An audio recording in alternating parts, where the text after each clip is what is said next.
grabar, ¿verdad? Muy buenas tardes. Feliz de nuevo de estar con ustedes después de una bien merecida vacacioncita que nos dimos todos, que creo que nos cayó bien el descanso de esta época después de un año tan complejo y tan complicado como el que acabamos de pasar. Y de nuevo con la grata compañía de Fausto Amador Arrieta. Y el tema de hoy es Chile. Chile, ¿por qué? Porque están pasando cosas muy importantes en Chile, porque podría ser la esperanza de una nueva esperanza para América Latina, de una nueva forma de hacer política y de manejar el Estado. Boric, a los 35 años, logró la presidencia de Chile con la votación más alta de un presidente en la historia reciente. Y se ha erigido o se ha empezado a hablar de él y de hecho, con su programa y con sus acciones, uno lo puede decir, hay una nueva izquierda en América Latina, una nueva forma de izquierda en América Latina. Solo eso es de vital importancia para el análisis. La socialdemocracia en Chile, que gobernó con Lagos, que gobernó con Bachelet, se quedó corta en eliminar todo el pasado neoliberal de Pinochet. No hay que ser crueles con ellos o exigentes, tampoco podían hacerlo. Es decir, las fuerzas en Chile son muy polarizadas y muy empatadas, ¿verdad? Y además tenían en la nuca el pasado tenebroso de la represión pinochetiana. Pero este joven líder del Frente Amplio, junto con que empezó su campaña junto con el Partido Comunista y al que se le han unido todas las fuerzas progresistas y de centro de Chile, no cuenta con mayoría en el Congreso y cuenta con una sociedad muy polarizada. Tiene a su favor popularidad y tiene a su favor una constituyente en camino y un mundo muy minado. Bueno, ese es como un arranque para que Fausto nos hable ahora de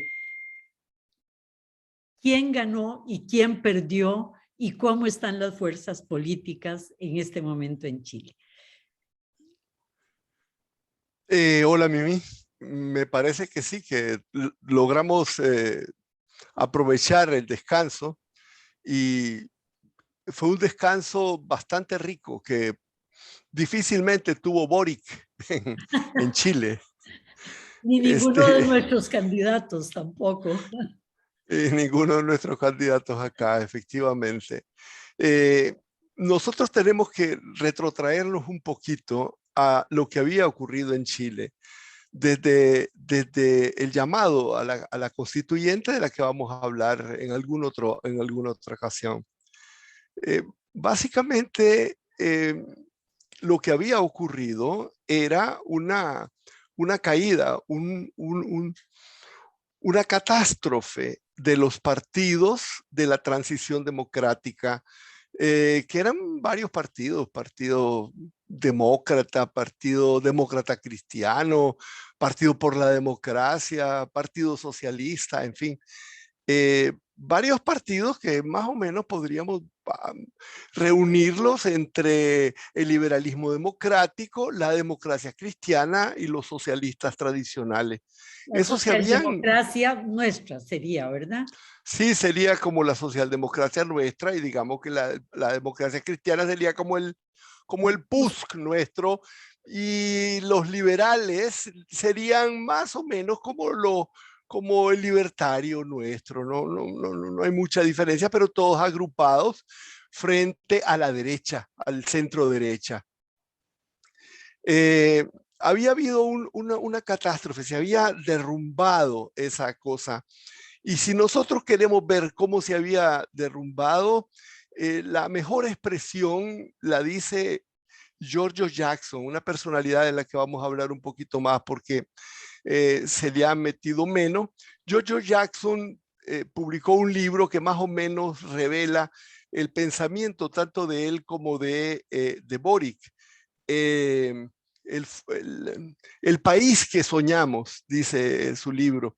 Y en ese libro dice que ellos, con Boric, con Camila Vallejos, con la Isquia Siches, que están todos juntos en la época del movimiento de los estudiantes, tanto en la época de los pingüinos como en la época las movilizaciones de 2011. Y dice que en las movilizaciones de 2011 en particular, que era el gobierno de Piñera, el primer gobierno de Piñera, dice que ahí vieron ellos que en la oposición, la convergencia, se sentía incómoda con el movimiento de ellos porque no hallaban qué hacer. Y entonces dicen ellos que ellos contaban, ¿verdad? Ellos contaban con el apoyo de la gente de la oposición a Piñeiro. Y cuando lo vieron pasivos, cuando lo vieron que asustados frente a los reclamos justos que estaban haciendo ellos con relación a las privatizaciones de la educación y a los derechos a estudiar, dice que comprendieron que esos partidos no iban a sacar a Chile de los problemas que tenía, sino que lo iban a hundir más. Y dice, ninguno de nosotros se dirigió a esos partidos, pero sí, uno de ellos se dirigió a esos partidos. Isquia, la doctora, la que después va a ser la jefa de la campaña de Boric, ella le encantaba la figura de Bachelet, se le acercó mucho y era muy cercana a Bachelet. Junto con Bachelet y promovida por ella, crearon en el segundo gobierno de Bachelet el Ministerio de la Mujer. Entonces, vos ves qué es lo que había pasado. Había ocurrido que la democracia cristiana y esa convergencia administraban, no gobernaban y no lograban hacer cambios importantes. Duraron, creo que te conté, 8 años discutiendo para introducir los derechos humanos en la educación de Chile. O sea, 8 años, Mimi, Sí. pasaron discutiendo una cosa semejante, mucho menos hacer reformas importantes. Michelet incluso habló de una constituyente, pero realmente no le metió realmente el hombro para hacerlo. El resultado fue que en las elecciones generales se precipitaron, cayeron al suelo. Incluso la derecha, el centro derecha, tuvo mayoría frente a ellos. Imagínate, Mimi. Esas elecciones fueron ganadas por Kast y en segundo lugar por Boric, lo que lo llevó a una segunda vuelta. Esa segunda vuelta nos mostró demonizado Boric, ¿verdad? Por su alianza con los comunistas.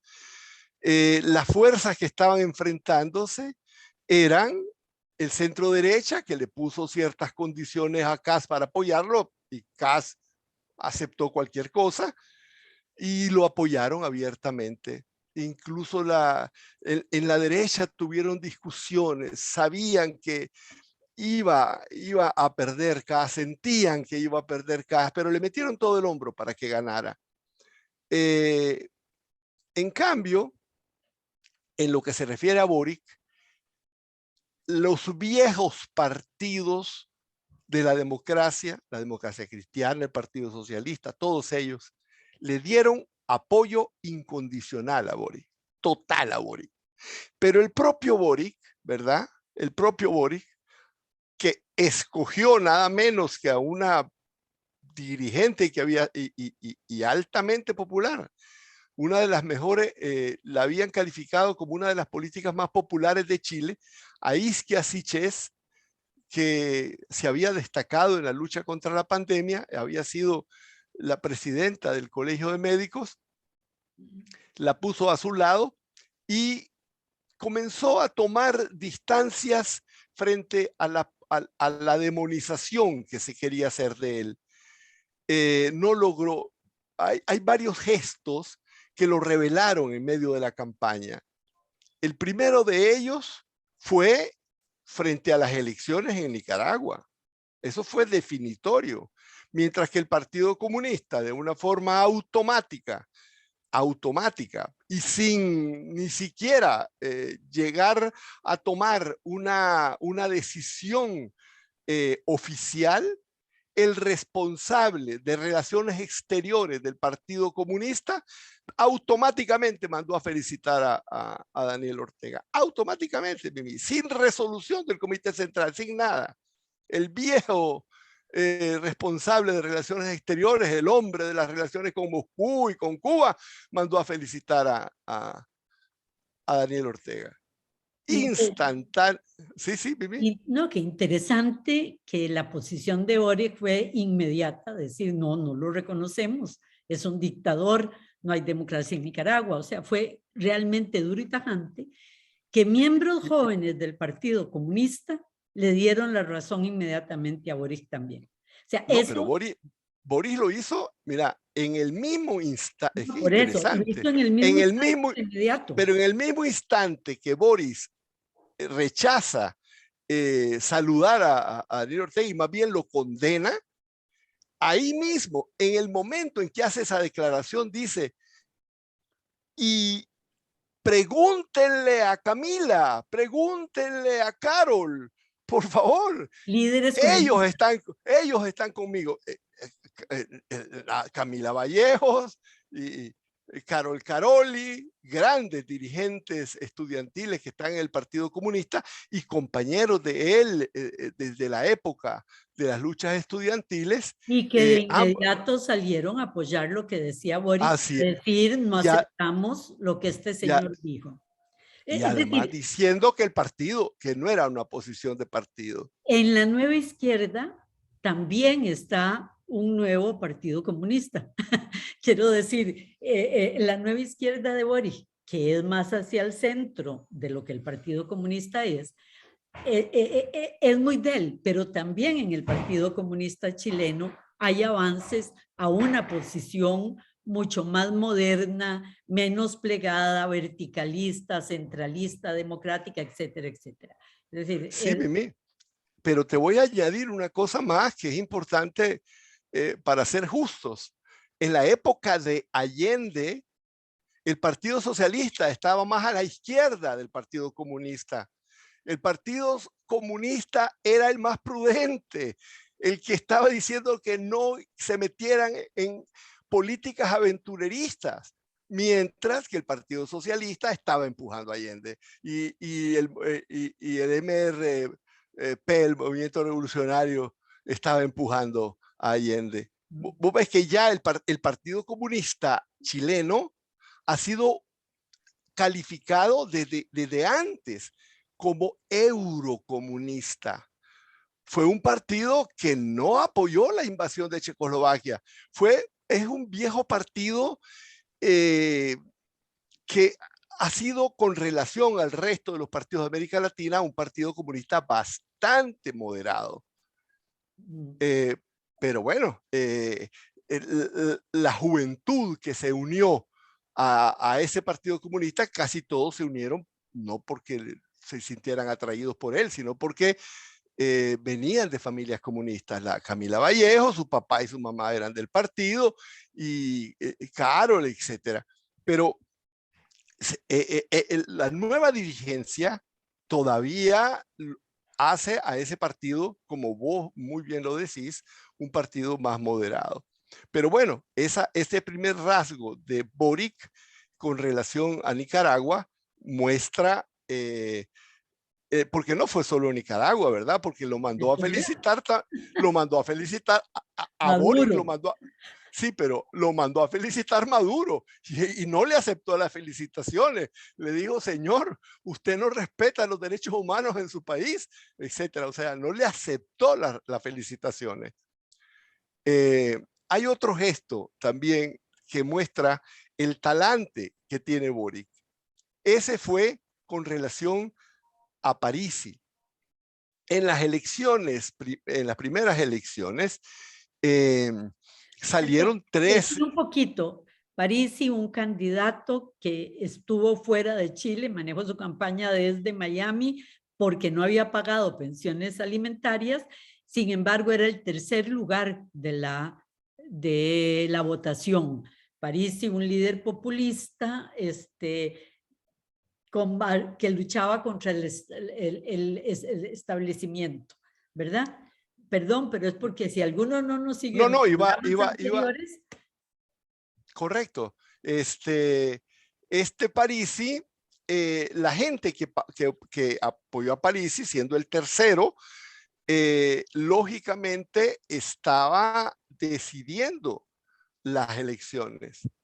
A donde se inclinara el votante de Parisi, iba a ganar las elecciones de Chile. Así aparecía, por lo menos en la lógica electoral, llamemos de sabiduría convencional.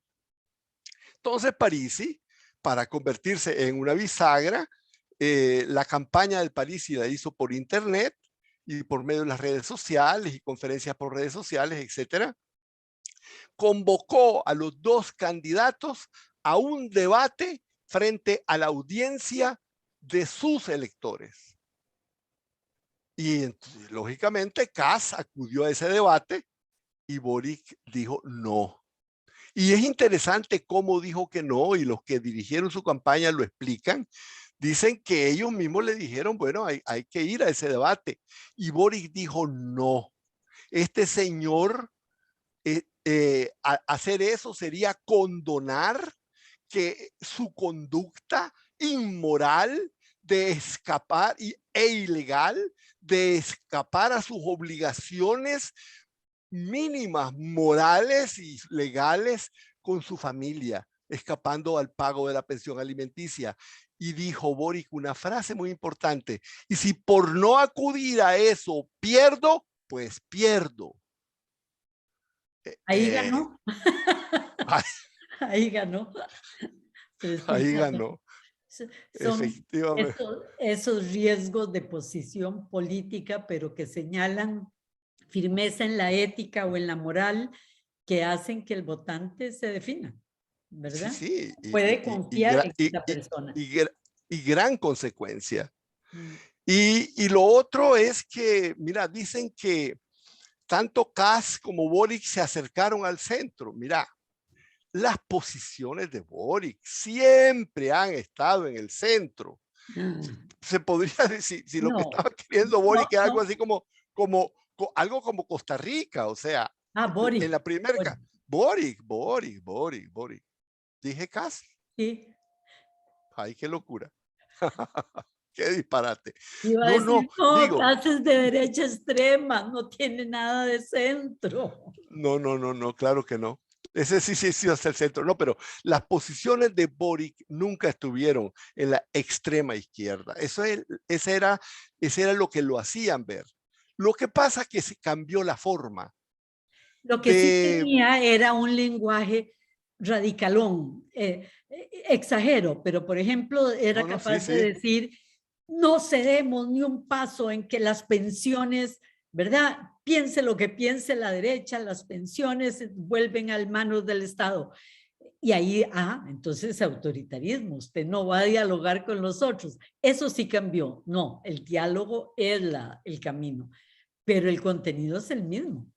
El contenido es exactamente igual, efectivamente. Y la forma que te iba a decir, la forma incluso del hecho de que del muchacho que se subía a un árbol, bajó del árbol y se puso saco y corbata. La Es corbata decir, no tanto, pero el saco sí. sí, el saco.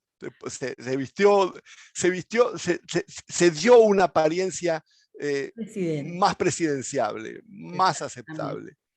Y luego, en las propias elecciones fueron tremendas porque podemos decir cómo ganó, ¿verdad? Las elecciones, vos decías que había ganado con la mayor cantidad de votos en la historia moderna. Ganó con la mayor cantidad de votos de toda la historia de Chile. De toda la historia. No me atreví porque no tenía el dato seguro. Lo De leí, toda la historia de Chile. entonces le puse eso porque dije, no conozco de lo anterior, ¿verdad? Sí, no. Pero lo más importante es que su votación repitió casi exactamente la votación del plebiscito por el que se echó a Pinochet. 54, casi 60 a 44. 59 a 44. Casi la misma, la misma proporción por la que se le dijo no a Pinochet. Okay. Ahí, esa es el verdadero Chile. Un 50 y un 60 o un 56, no importa. 9. 59% del chileno es demócrata, cree en la democracia y en el respeto a los derechos humanos y está entre el centro derecha, el centro izquierda. Y hay un grupo más radical de la izquierda más extrema. Esa es una fotografía de Chile. Y la otra, ese 49% pinochetistas bastante duros. No digo que sean todos, porque tuvimos una discusión sobre eso, pero hay ahí ¿cómo se llama? Una línea de derecha bastante fuerte. No, vos tenés toda la razón. Y para mí bueno, creo para cualquiera que lo vea, es tremendo. 44% se pronunciaron por una persona que estaba diciendo hasta el último momento, porque en eso no se puso en el centro, que había que hacer una zanja para impedir que pasaran los extranjeros. O sea, realmente... Es Estados Unidos también, es decir, es ese Estados Unidos, en este caso es una clase media, media alta y la clase rica, la que está en la derecha en Chile. En Estados Unidos están la clase rica, alta, y la clase pobre en esa derecha, ¿verdad? En esa derecha trompista. Pero son esas posiciones radicales. Sí, es increíble que tengan un peso tan grande. Sí. Cuesta exacto. aceptarlo, ¿verdad? Cuesta aceptar que en esta época sean tantas las personas que están en posiciones tan extremas y poco respetuosas de los derechos de los que no son como ellos, ¿verdad? Es correcto, así es. Pero bueno, la nueva izquierda chilena surge, es joven. La primera cosa que hay que decir es joven. Es interesante que cuando le preguntaron a Boric cómo pensaba hacer su gabinete y dijo, voy a hacer un gabinete parietario. Y mira, todos los periódicos escribieron que va a ser un gabinete paritario, o sea, mujeres y hombres.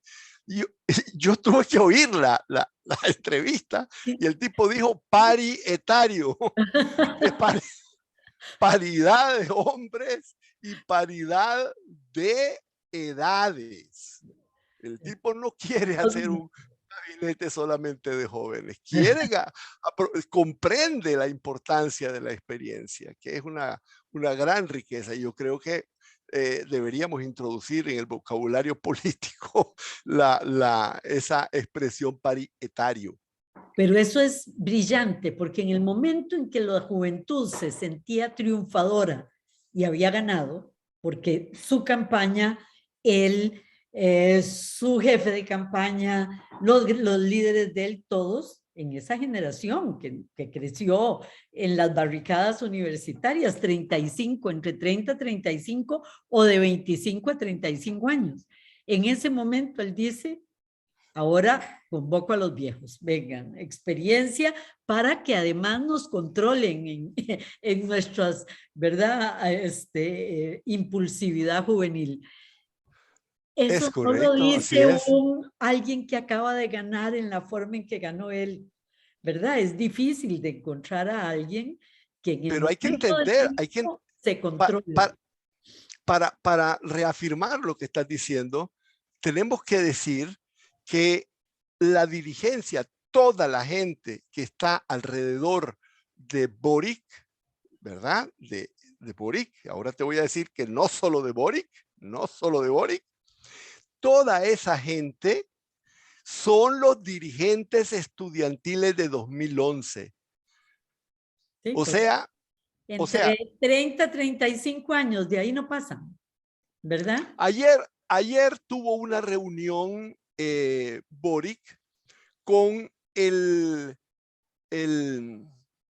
responsable, el vocero de Piñera. ¿Quién Eh, es el vocero de Piñera? perdón, Otro. Fausto. Vamos a hacer un corte porque ya nos pasamos, nos quedamos en la reunión con el vocero de Piñera para el regreso después de un corte del mediodía. Ok. De nuevo con ustedes, nuestra primera parte del programa es quién ganó, quién perdió, algo de la semblanza de Boric, el nuevo presidente de Chile, y la esperanza de esa nueva izquierda totalmente diferente, que es un centro izquierda, que va a gobernar Chile. Vos decías, teníamos una linda anécdota antes de cerrar y vos ibas a entrar en otra, que decías ayer se reunió. Mira, es que estabas diciendo vos que es interesante cómo esta generación llama a los viejos. Pues te quería decir que se reunió con el vocero de Piñera, el más importante vocero de Piñera. ¿Quién es? Es otro muchacho, compañero de él, de la universidad, y que también estuvo con él en las luchas sociales. O sea, si prácticamente toda la generación que luchó no había ningún joven de esa edad que no estuviera luchando por el derecho a estudiar, ¿verdad? Es Y el entonces derecho básico. incluso, bueno, me imagino que solo gente como Cast se mantuvieron pinochetianos, pero imagínate el vocero de Piñera es un viejo amigo y conocido de Boric, para decirte el problema generacional. Uno de los aspectos interesantísimos para entender lo que está haciendo Boric, lo vamos a ver con el caso de las negociaciones del ¿cómo se llama este material? De la litio, de las minas de litio. Piñera está queriendo dejar amarrado una concesión de 29 años a una empresa para que explote y extraiga el litio, un material decisivo en esta época, sobre todo porque es decisivo para las baterías. Entonces, aquí viene lo interesante, no nos vamos a meter en eso, sino en la actitud de Boric. Está queriendo hacer eso. Y entonces los responsables del tema minero dicen que estudiaron la concesión que está haciendo Piñera y que hasta estos momentos están viendo que es una concesión abierta, correctamente hecha y que no ven en ningún elemento negativo y que si dentro de la ley eso se da, esa concesión, el nuevo gobierno la va a respetar. Y entonces toda la izquierda se va donde Boric y dice, eso no puede ser, qué barbaridad. Nosotros estábamos diciendo, le prometimos al electorado la empresa nacional de litio. Y entonces Boric dice, yo sigo en contra de que se haga esa concesión y vamos a hacer todo lo posible por encontrar cualquier vicio que tenga. Y sigo manteniendo mi posición, pero mi posición también es de respeto a la legalidad chilena. Y dicen que habló con tal claridad de su oposición que la extrema izquierda de su partido salió contenta con con la imagen que había recibido.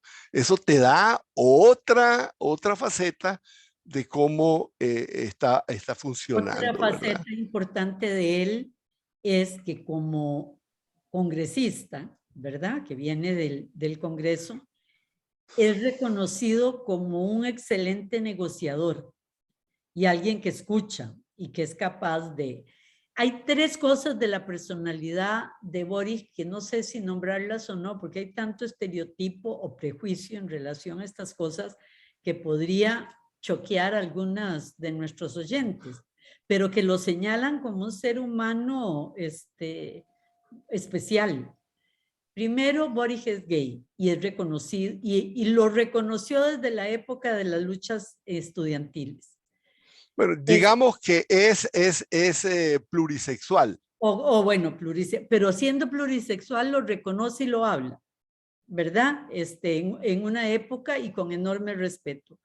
Segundo, es capaz de negociar con cualquiera y de la forma que quiera. Tercero, se me fue el tercero, fíjate qué tristeza, ya vendrá en algún momento, pero lo hace un líder muy diferente, es un líder que va de cara, no esconde nada. Es un polemista maravilloso, o sea, en los debates, a la yugular a Katz, con control total, ¿verdad? Hasta sacarlo de quicio. Sí, es muy fuerte, además, en la discusión, el debate y el diálogo. En el fondo, con una enorme suavidad en la forma. Sí, exactamente, exactamente. Sin nunca alterarse, sin nunca subir la voz, sin nunca faltar al respeto. Otra cosa interesante es que Katz viene de provincia. Eso en Chile es impensable. Que alguien que no sea Boric, Boric, ¿verdad? Que alguien, dijiste Cas. ¿ves? Es que Boric sea, que alguien que no sea de Santiago llegue al poder es, ¿verdad? Un país muy centralizado y él viene de Punta Arenas, ¿verdad? De uno de los extremos. No, está rompiendo con absolutamente todas sus figuras, su grupo y el movimiento de la constituyente. Están cambiando a Chile, ¿verdad? Pero hablemos antes de entrar a constituyente, porque ya vas a entrar a eso. No voy a entrar a la constituyente esta vez. Yo creo que no Ok, nos daría no nos da tiempo. tiempo, Yo perfecto. casi preferiría que en su momento lo hiciéramos. Lo que yo sí quería es recordarnos de que de alguna manera vos decías que se te parecía a Podemos, ¿verdad? La vez pasada que hablamos. Yo no quise meterme en la discusión de Podemos porque estábamos tratando de platicar del conjunto de lo que pasaba en Chile y nos iba a desviar mucho. Pero esta vez sí vale la pena, porque por él, porque ayer acaba de hacer una cosa interesantísima. Publicó en su Twitter una frase que sacó del último libro que acaba de sacar Errejón, que no sé cómo se llama el libro, o si lo supe algún día, ya no me acuerdo, pero que sí te voy a decir cuál es, sacó él, dice, esta frase la dice Errejón y creo que todos debíamos de tomarla en cuenta. Yo por lo menos estoy convencido de que tiene razón. Errejón es el compañero de Pablo Iglesias con quien después se peleó y bueno. El más interesante de Podemos de España. Claro, correcto. El serio. Entonces dice Errejón en el libro, debo ser el único idiota que se ha ido de Venezuela para volver más institucionalista, más gobiernista, más conservador. Y dice, cambiar las cosas. Ay, por favor, además de estirar la primavera, también significa construir para el invierno. Y luego subraya y lo pone con letra amarillo Boric. Los revolucionarios se prueban cuando son capaces de generar orden, un orden nuevo, pero orden, de generar algo que dé certezas. Y lo más importante para un revolucionario es que incluya también a la mayor parte de quienes estaban en contra de él.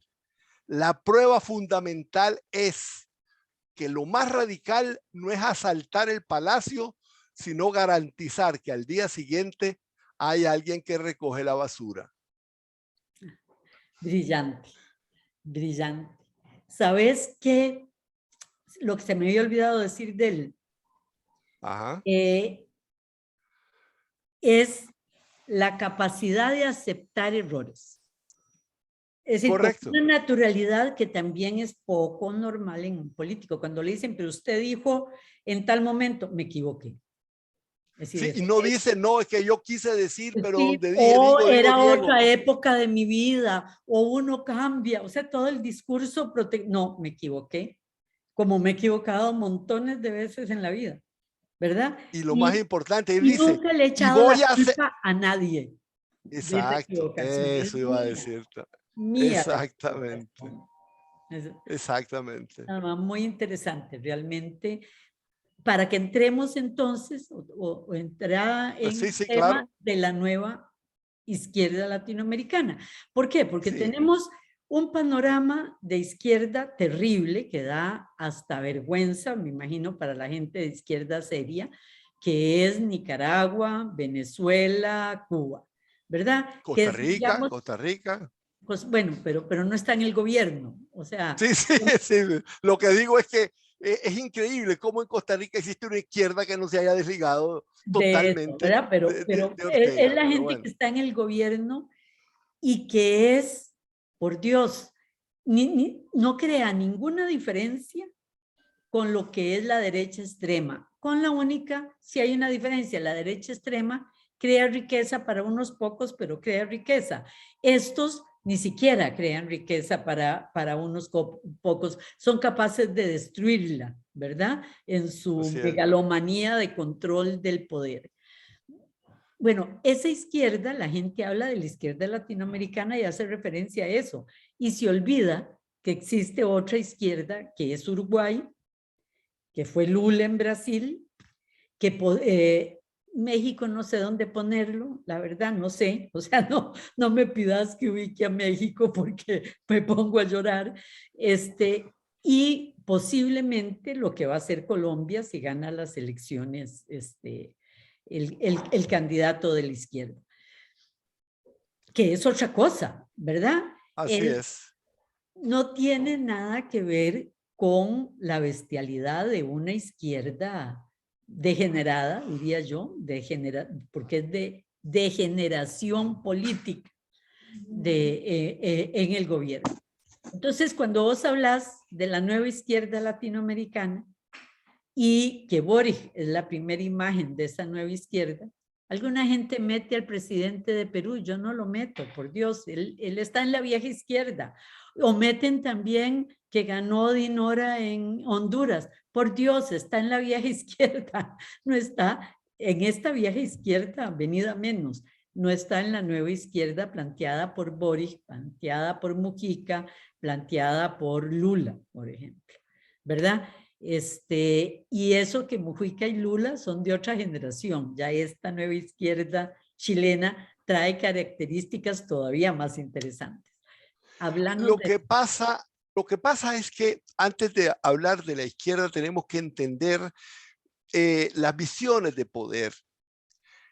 El poder, llamémosle leninista, estalinista, está basado en la oposición radical de clases. El poder para ellos viene de una clase contra otra. Está basada en una oposición permanente y que solo puede sostenerse por la dictadura, porque de alguna manera es la opresión, dicen ellos, del proletariado contra la burguesía, pero en realidad el fondo es la concepción de un poder basado en la contradicción permanente. Mientras que el eurocomunismo tiene un gran peso no leninista, sino gramsciano, en donde el poder para ser sostenible es el Bueno, producto de bloques de poder, de bloques sociales que no son homogéneos, que son heterogéneos, que no tienen los mismos criterios ni los mismos intereses, pero que son capaces de coaligarse, de a veces oponerse, pero de mantener un rumbo sostenible. Es el bloque histórico, el único capaz de hacer una política de Estado de largo plazo. Y eso es exactamente la frase que estaba subrayando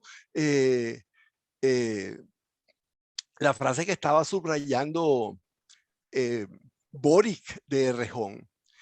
Y esa es la izquierda latinoamericana nueva. Por ejemplo, la parte más brillante del Frente Amplio uruguayo es su política de inversión, el atractivo de la inversión privada, nacional y extranjera, es tomada de leyes que hizo Sanguinetti.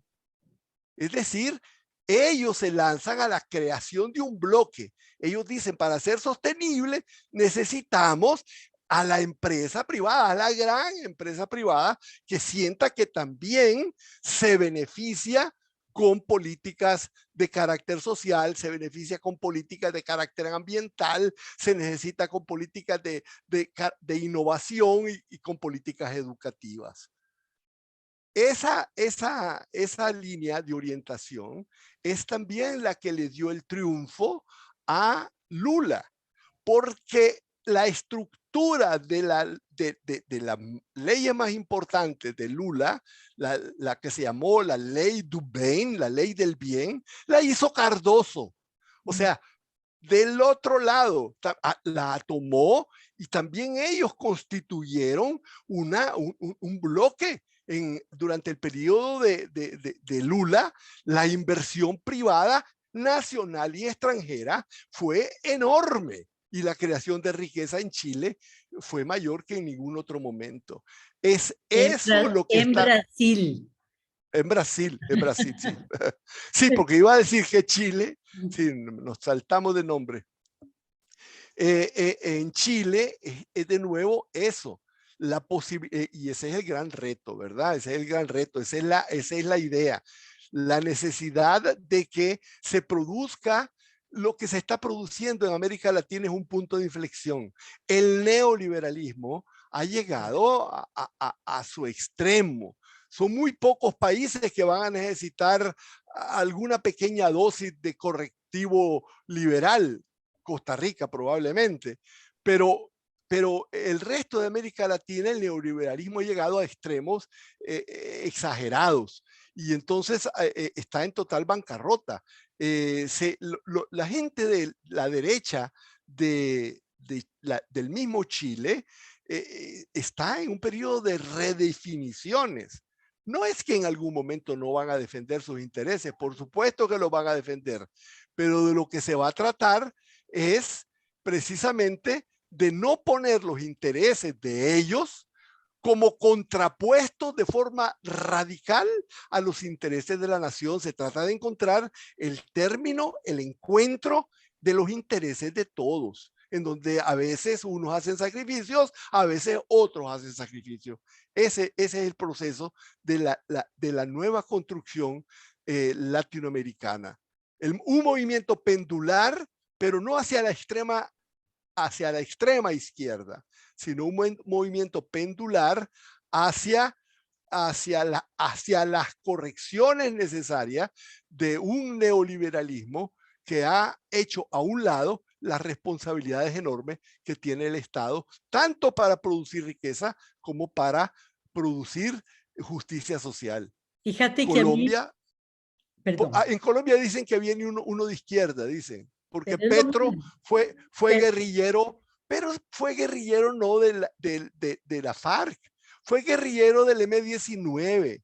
Y el M-19 era una izquierda tremendamente moderada. Y como alcalde igual, es más socialdemócrata que, usando los términos viejos, es más socialdemócrata que izquierdista. Pero ahí es algo que los costarricenses, cuando oímos, a mí me impresiona oír decir, qué horror, ganó Boric, los comunistas, aquello va a ser Venezuela, qué espanto, qué falta de análisis. Lo que está proponiendo Boric es lo que tiene Costa Rica. Y usted no se asusta de que Costa Rica está en el comunismo más espantoso. Las pensiones en manos del Estado, un sistema de salud en manos del Estado para todos, una educación paga por el Estado para universitaria de primaria y secundaria. Es decir, eso es lo que está pidiendo. Y está pidiendo además concertación, diálogo y todo, que es lo que nosotros nos preciamos de tener. Es decir, eso es lo que es comunismo terrible a lo Venezuela para algunos, ¿verdad? En el sur de América Latina, y algunos ticos que repiten sin profundizar en el tema lo suficiente.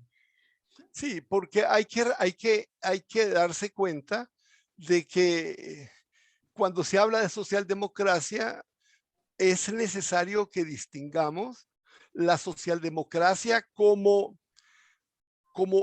el ideal, los principios, las ideas básicas que surgieron desde el siglo pasado Y los como partidos oposición al comunista, socialdemócratas viejos y y los gastados, partidos socialdemócratas que se han desgastados, desgastado y corrompido dentro corrompidos, del poder. que es tan Cor bonita la palabra, corrompidos dentro del poder. corrompido dentro del poder, y entonces esa agotación sigue teniendo el nombre de socialdemocracia, y es una vergüenza para la socialdemocracia. Y te quiero decir que la socialdemocracia chilena es buena. El socialismo chileno de Lagos es bastante bueno. Incluso no quería caminar en las últimas elecciones con la democracia cristiana, porque decía que había perdido fisonomía. Y Lago fue el primero que se reunió con Boric y le dijo, no vengo a ponerle la menor condición, vengo a darle mi apoyo incondicional. Y creo que es una de las fortalezas. Son etapas diferentes. Yo empecé diciendo, es injusto la crítica tan bestial a Lagos, a Bachelet, a los socialistas, los socialdemócratas chilenos, porque les tocó bregar con una realidad diferente. Y lo hicieron no tuvieron, en la transición. no tuvieron. No, perdona, no podían. Hay cosas que se pueden y hay cosas que no se pueden. ¿Qué es lo que pasa? Que hubo momentos en que pudieron hacer más. Bueno, es una pequeña diferencia de criterio. A lo mejor no podían del todo y lo que hicieron fue lo mejor que pudieron hacer. En mi criterio. Y después se acomodaron, ahí se te doy. Para el año 2000 ya han pasado suficiente tiempo como para que hubieran entendido más. Para el 2006, que hubo un levantamiento estudiantil, podían haberlo. Pero ahí ya habían engordado. Es que, Fausto, a eso yo iba. Es decir, pudieron hacer lo que pudieron hacer en la primera etapa, y para mí fue heroico, porque con un Chile dividido, con los carabineros y el ejército sostenido, ¿verdad? Poder empezar a hacer una transición democrática grueso, duro y valiente. En el camino engordaron, ese es el problema, y estoy de acuerdo, a partir del 2011, ahí no fueron capaces de ver el nuevo del 2006. mundo. Bueno, del 2006 no fueron capaces de ver el nuevo mundo que se estaba dando. Y te digo el 2006 porque era gobierno de la Bachelet. Sí. Y yo te quiero decir, critiqué en esa época por lo mismo. Dije, alguien tan valiente y tan bueno no se sintió con la fuerza y el poder para hacer lo que tenía que hacer. Nos queda un minuto. Rápidamente, te quiero decir solamente que ¿sabes quién está de acuerdo con tu criterio? Boric. Boric, en su discurso de toma de posesión, saludó a Aylwin y dijo que él venía sobre esos hombros, sobre los hombros que habían iniciado esa transición que a él le tocaba llevar a término. Entonces, los grandes desafíos que tiene Boric son en tres grandes temas. En macroeconomía necesita continuar la lucha contra la pobreza y lograr la desigualdad, pero tiene que tener una fiscalidad responsable. Necesita para esa fiscalidad responsable poner impuestos progresivos, pero también mantener atracción a las inversiones nacionales y extranjeras. Y luego todo eso no lo va a lograr hacer si no logra conciliar con los que ahora son sus oponentes. Con algo, con esos retos enormes que tiene el presidente Boric, cerramos y esperamos que hayan disfrutado de nuestra conversación del día de hoy. Muy buenas tardes. Buenas tardes, Mimi.